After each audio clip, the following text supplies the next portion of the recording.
الحمد للہ رب العالمین والصلاة والسلام علی سید الانبیاء والمرسلین وعلی آلہ واصحابہ اجمعین. اعوذ باللہ من الشیطان الرجیم. بسم اللہ الرحمن الرحیم. رب اشرح لی صدری ویسر لی امری واحلل عقدۃ من لسانی یفقہوا قولی. السلام علیکم ورحمۃ اللہ وبرکاتہ. آؤ قرآن سمجھیں آسان طریقے سے نماز کے ذریعے. حصہ اول کے سبق نمبر 18A میں آپ سب کا خیر مقدم ہے، جس میں ہم سیکھیں گے قرآن آسان ہے اور اس کا سیکھنا بہترین کام ہے، جبکہ دوسرے پارٹ میں ہم گرامر کو لیں گے اور کچھ نکات تعلیم بھی. الحمدللہ اس سبق کے ختم تک آپ 222 نئے الفاظ سیکھ چکے ہوں گے، جو قرآن کریم میں تقریباً 40,469 بار آئے ہیں. قرآن کریم میں تقریباً 4,500 نئے الفاظ ہیں جو ریپیٹیشن کے بعد تقریباً 78,000 بار آئے ہیں. جو آپ قرآن الفاظ کی معنی کو اپنے ذہن و دماغ میں محفوظ کرتے چلے جائیں گے، یہ بیٹری کا لیول چارج ہوتا چلا جائے گا انشاءاللہ. ہم نے اس سے پہلے والے سبق میں سیکھا کہ اللہ تبارک و تعالیٰ نے قرآن کریم کو تدبر کے لیے نازل کیا ہے. بے شک آپ ترجمہ میں بھی کچھ حد تک تدبر کر سکتے ہیں، لیکن ہر وقت تو آپ ترجمہ نہیں کریں گے نا، یہ پریکٹیکل بات نہیں ہے. تو جب کہ آپ کو بار بار زندگی میں ماشاءاللہ نمازوں میں تراویح میں سنتے رہیں گے، تلاوت کرتے رہیں گے، تو قرآن کی عربی کو سمجھنا بہت ہی ضروری ہے. کیا کوئی کہہ سکتا ہے کہ میں قرآن کا ترجمہ پڑھ لیتا ہوں؟ تو ہم کہیں گے کہ قرآن کا ترجمہ نہیں کیا جا سکتا، اور یہ کوئی اندھی عقیدت کی بات نہیں ہے. اس کو ہم ابھی ثابت کرتے ہیں. آپ ایک انسانی کلام کا ترجمہ کیجئے. مثال کے طور پر ایک انسانی کلام ہے، کیسے کیسے ایسے ویسے ہو گئے، ایسے ویسے کیسے کیسے ہو گئے.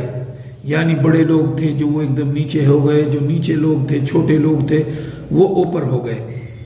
تو ہم کہیں گے کہ یار اس شعر کا جو ہے مزہ ہی خراب ہو گیا، اور اس کا کسی اور زبان میں بھی جو ہے ترجمہ اگر آپ کریں گے، 10 لوگوں کا آپ اس کا ترجمہ دیں تو 10 لوگ اس کا الگ الگ اپنے انداز میں جو ہے ترجمہ کریں گے. تو آپ یہ دیکھ سکتے ہیں کہ ایک انسانی کلام ہے، اس کا ترجمہ نہیں ہو سکتا، اس کا ترجمہ ممکن نہیں ہے.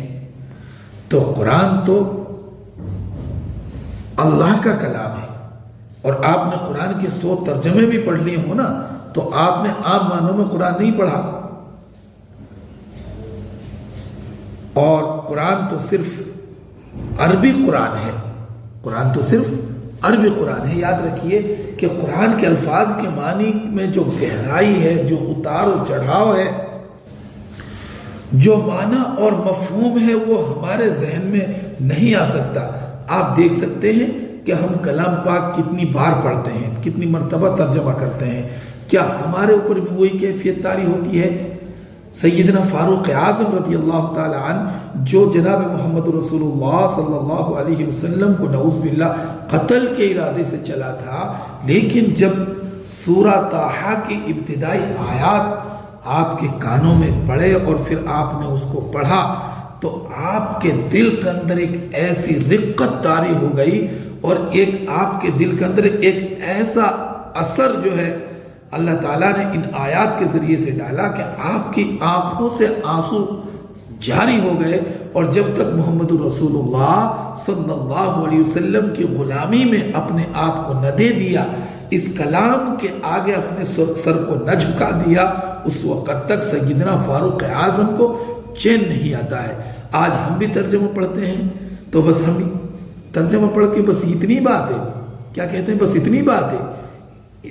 آپ دیکھیے کہ فاروق اعظم جیسا انسان، جری اور نڈر انسان، بہادر انسان، وہ جو ہے جب اس کلام کو سنتا ہے اور اس کے جو ہے معنی کو سمجھتا ہے، اس کے الفاظ جو عربی الفاظ ہیں اس کا معنی اور مفہوم آپ کے ذہن میں بیٹھتا ہے، تو آپ کی آنسو سے آنکھیں اشک بار ہو جاتی ہیں، بھر جاتی ہیں، اور آپ کے آنکھوں سے آنسو جاری ہو جاتے ہیں. کیا یہ کیفیت میرے ساتھ بھی کبھی ہوتی ہے؟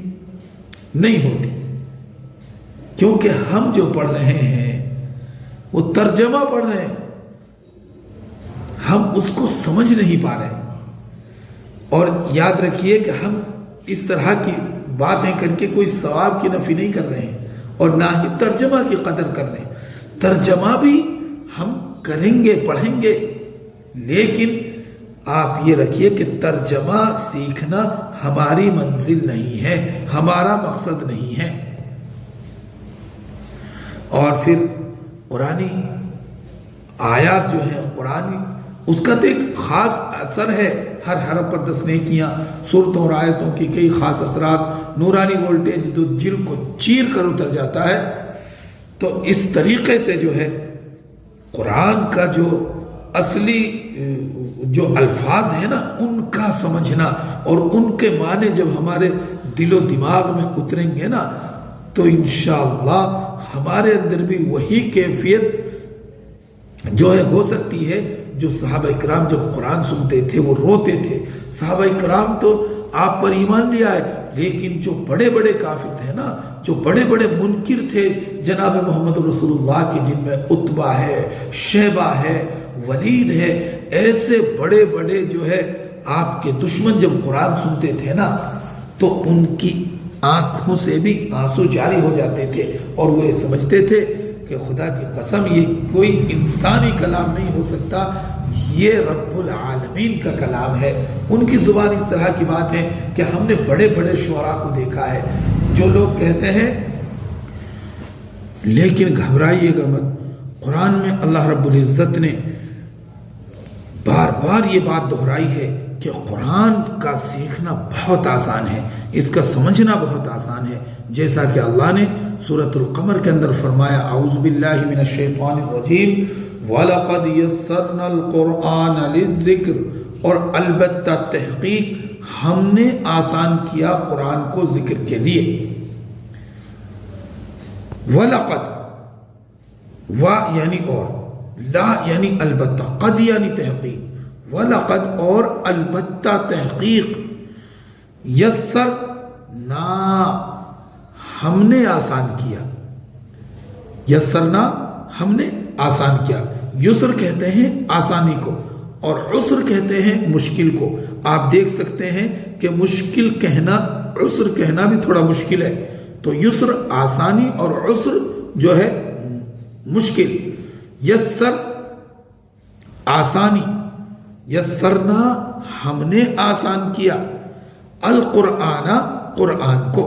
قرآن کا مطلب بھی بہت دلچسپ ہے، بہت ہی زیادہ جو ہے انٹرسٹنگ ہے کہ اس کے اندر بھی ایک معجزہ ہے. قرآن کا مطلب ہے بہت پڑھے جانے والا، پڑھا جانے والا کلام. اور اس کو صرف ہم ہی نہیں کہہ رہے کہ ہم ہی کہہ رہے ہیں، آج غیر مسلم بھی اس بات کو مانتے ہیں کہ قرآن سب سے زیادہ پڑھی جانے والی کتاب ہے. تو القرآن قرآن کو، للذکر ذکر کے لیے، لی یعنی لیے، الذکر ذکر کے لیے، للذکر ذکر کے لیے. تو ذکر کے دو معنی ہیں، ایک یاد کرنا اور دوسرا معنی سمجھنا اور نصیحت حاصل کرنا. پہلا ذکر یعنی یاد کرنا، دوسرا سمجھنا اور نصیحت حاصل کرنا. تو قرآن کس لیے آسان ہے؟ ذکر کے لیے، یعنی حفظ کرنے کے لیے، یاد کرنے کے لیے، سمجھنے کے لیے اور نصیحت حاصل کرنے کے لیے آسان ہے. اس سے آپ فتویٰ بھی دے سکتے ہیں، احکام بھی نکال سکتے ہیں، لیکن اس کے لیے مزید آپ کو محنت کرنی پڑے گی. آپ نے خود دیکھا کہ صرف 20 گھنٹے میں نماز ہی کو سمجھ لیں، تھوڑی سی گرامر کے ساتھ، تو آپ نے 40,000 بار آنے والے الفاظ سیکھ لیے. تو سبحان اللہ، قرآن کریم کتنا آسان ہے.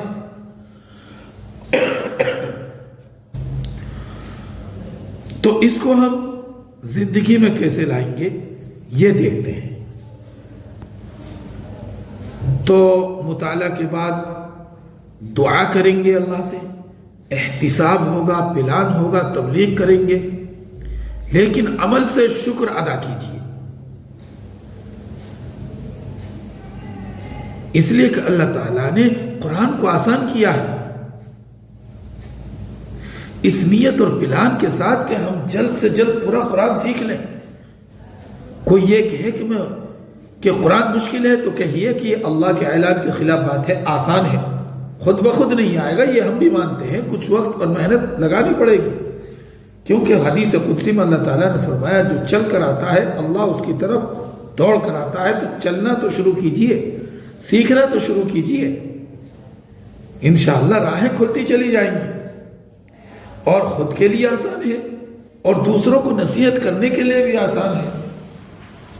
فَذِكِّرْ بِالْقُرْآنِ لِأُنذِرَكُمْ بِهِ، اچھی طرح سیکھیے تاکہ اس کے انداز بیاں، اس کی دلیلیں سب آپ کو یاد ہو جائیں، تاکہ ہم اپنے لیے اور دوسروں کو نصیحت کرنے کے لیے اس کو استعمال کر سکیں۔ مائک آن کریں گے اور ترجمہ پڑھیں گے۔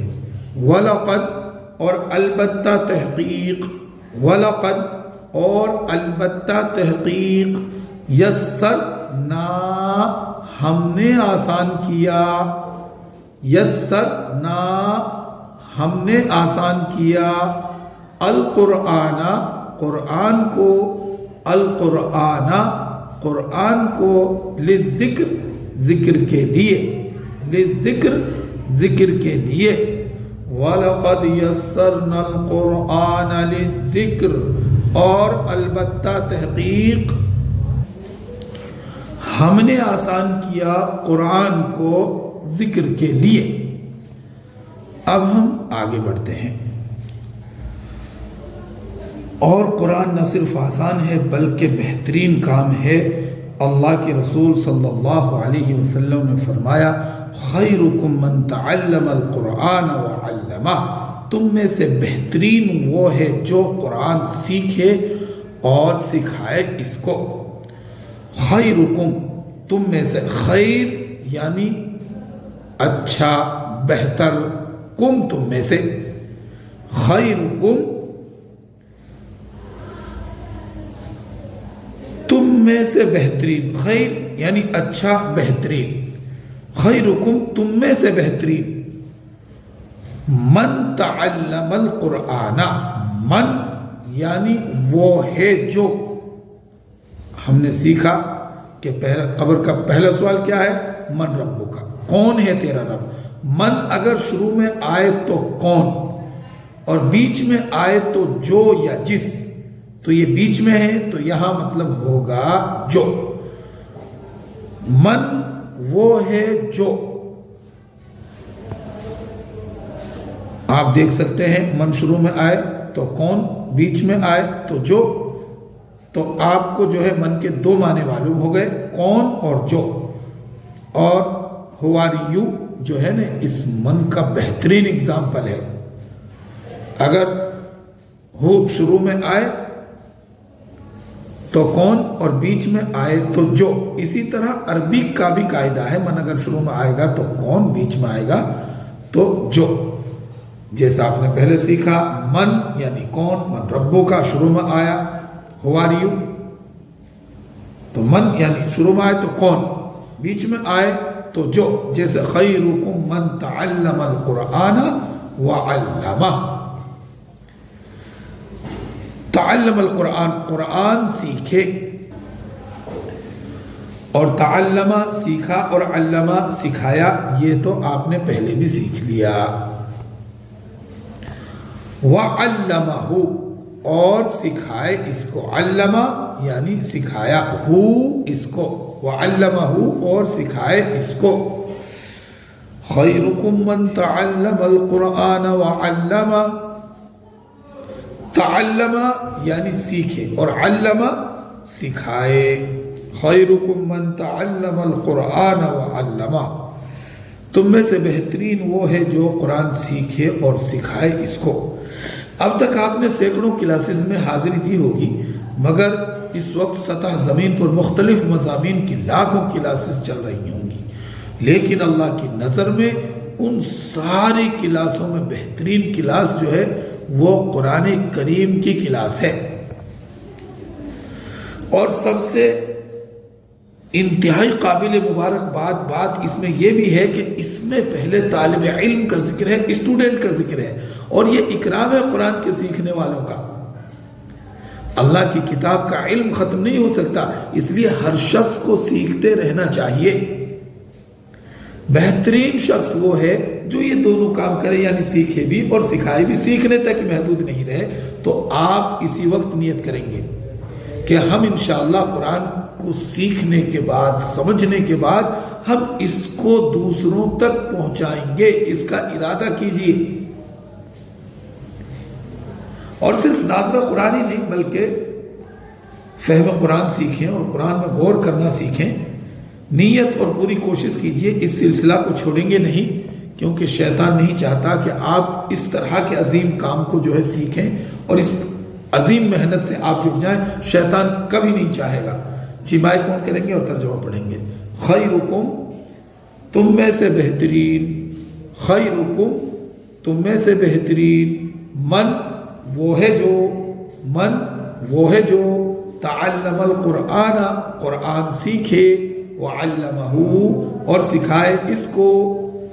خیرکم من تعلم القرآن وعلمہ، تم میں سے بہترین وہ ہے جو قرآن سیکھے اور سکھائے اس کو۔ جی اب ہم لیتے ہیں اس کا تیسرا پوائنٹ، تیسری بات، وہ بھی بہت اہم ہے، اور وہ ایک حدیث سے ہے کہ اللہ کے نبی صلی اللہ علیہ وسلم نے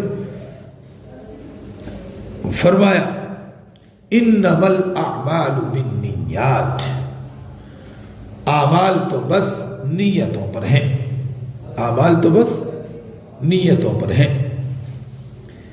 انما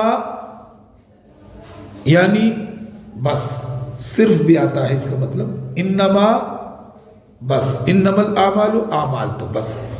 دیکھیے ان کا مطلب ہے اگر، اور وہ سے بھی ہم نے آپ سے پہلے بھی پوچھا، آپ بھی پوچھتے ہیں کہ خالی اگر آپ کسی سے ان کا مطلب پوچھے گا تو آپ کو کوئی نہیں بتا پائے گا، لیکن جب جملے میں اس کو پوچھے گا بھائی انشاءاللہ کا مطلب کیا ہے، تو بہت سارے لوگ آپ کو جواب دے دیں گے کہ ان کا مطلب ہے انشاءاللہ۔ جملے میں، مثال میں آپ یاد رکھیں گے، ان اگر، مثال انشاءاللہ، اگر اللہ نے چاہا۔ پھر اسی طرح انا کا مطلب ہے بے شک، مثال ہے ان اللہ مع الصابرین، بے شک اللہ صبر کرنے والوں کے ساتھ ہے۔ اور انا کا لفظ قرآن کریم میں تقریباً 1534 مرتبہ ریپیٹ ہوا ہے۔ یاد رکھنے کا بہت ہی اہم راز ہم آپ کو بتاتے ہیں کہ الفاظ کو ہم مثالوں سے سیکھیں گے، اور مثالیں بھی وہ جو ہم جانتے ہیں۔ آپ اگر مثالوں سے یاد رکھیں گے تو اس کا کیا فائدہ ہوگا؟ معنی جلد یاد ہوں گے، معنی جلد یاد آئیں گے، ایک لفظ کا معنی دوسرے کو بھی نہیں جائے گا۔ تو انما الاعمال، انما یعنی بس یا صرف، انما بس، اعمال اعمال، انما الاعمال اعمال تو بس۔ اس کی مثال بھی لے دیتے ہیں، انما الاعمال بالنیات، اعمال تو بس نیتوں پر ہیں۔ انما یعنی بس، انما الاعمال بالنیات، اعمال تو بس نیتوں پر ہیں۔ عمل کی جمع ہے اعمال، عمل واحد اور اعمال اس کی جمع، عمل جو ہے سنگولر، اعمال اس کا پلورل ہے۔ بالنیات نیتوں پر، نیہ کی جمع ہے نیات، جیسے مسلم کی جمع تھا مسلمات، اسی طرح نیہ کی جمع ہے نیات، نیتوں پر۔ انما الاعمال بالنیات، اعمال تو بس نیتوں پر ہیں۔ تو میں آپ کو بتا دوں قیامت کے دن پہلا جو فیصلہ ہوگا لوگوں کا اللہ کی عدالت میں، تو وہ 3 لوگوں کا ہوگا۔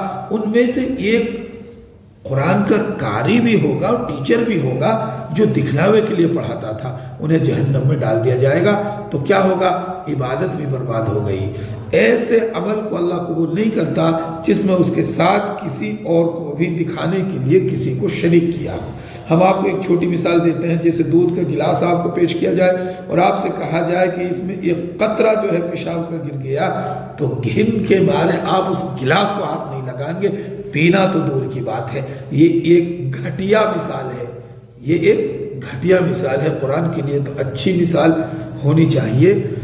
تو اعمال میں بھی صرف اللہ تعالیٰ اسی عمل کو قبول کرتا ہے جو محض اور صرف اللہ کے لیے ہو، اس کے علاوہ اللہ تعالیٰ سارے اعمال کو واپس لوٹا دیں گے، بلکہ یہ کہہ دیں گے کہ جن کو دکھلاوے کے لیے تم نے یہ کیا ہے نا، اسی سے اس کا بدلہ جا کر لے لو۔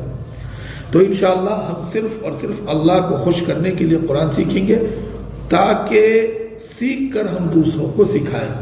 دنیا کے شاید 90% مسلمان قرآن کو نہیں سمجھ سکتے، اس لیے ہم خود قرآن کو سمجھ کر انہیں سمجھائیں گے، تاکہ ہر مسلمان اس قابل ہو کہ وہ غیر مسلموں کے سامنے بھی قرآن کا بہترین پیغام کو پیش کر سکے۔ جی ترجمہ کیجیے۔ انما الاعمال، اعمال تو بس، انما الاعمال، اعمال تو بس، بالنیات، نیتوں پر ہے، انما الاعمال بالنیات، اعمال تو بس نیتوں پر ہے، انما الاعمال بالنیات، اعمال تو بس نیتوں پر ہے۔ اچھا، یہ آج کے سبق میں انما یہ 3 الفاظ ملا کر کے قرآن میں تقریباً 2000 بار آئے ہیں، تو آپ جو ہے ان کو انا سے مکس نہیں کریں گے، انا کو انما سے مکس نہیں کریں گے۔ اس کی جو ہم ٹپ آپ کو بتا رہے ہیں وہ بہترین ہے کہ آپ ان کے جملوں کو یاد رکھیے، مثالوں کو یاد رکھیے، تو انشاءاللہ آپ کو جو ہے کوئی ایک دوسرے کے معنی کو مکس نہیں کریں گے۔ جیسے ان، اگر مثال انشاءاللہ، انا بے شک، مثال ان اللہ مع الصابرین، انما صرف، مثال انما الاعمال بالنیات، اعمال تو بس نیتوں پر ہیں۔ جی اب آپ مطلب بتائیں گے اور پھر اس کی مثال بھی دیں گے۔ ان کا مطلب، اگر، مثال کیا ہے؟ انشاءاللہ، اگر اللہ نے چاہا۔ انا بے شک، مثال کیا ہے؟ ان اللہ مع الصابرین، بے شک اللہ ساتھ ہے صبر کرنے والوں کے۔ انما صرف، مثال انما الاعمال بالنیات، اعمال تو بس نیتوں پر ہیں۔ تو ان، اگر، انا بے شک، انما صرف، تو آپ ان تینوں مثالوں کو اچھی طرح سے اپنے ذہن میں بٹھا لیجئے، تاکہ دیر تک آپ کو ان الفاظ کے معنی یاد رہ سکیں، اور آپ جو ہے ان کو انا سے اور انا کو انما سے مکس کرنے سے بھی بچ سکیں۔ تو یہ ہے ہمارا آج کا سبق۔ دعا کیجئے اللہ تعالی ہم سب کو قرآن پڑھنے، سمجھنے، غور کرنے، عمل کرنے، پھیلانے، یاد کرنے کی توفیق عطا فرمائے۔ سبحان اللہ و بحمدہ، سبحانک اللہم و بحمدک، ونشہد ان لا الہ الا انت، نستغفرک ونتوب الیک۔ جزاکم اللہ خیر۔ السلام علیکم ورحمۃ اللہ وبرکاتہ۔